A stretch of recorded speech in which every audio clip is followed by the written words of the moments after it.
ఊగికి ప్రార్థన చేస్తాం, ఏం ప్రయోజనం లేదు. అంతా శుద్ధే ప్రార్థన, నటన.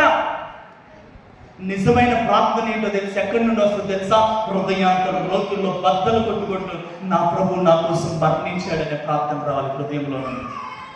ఇది రోషం కలిగిన క్రైస్తవుల్లో ఉండే తత్వం.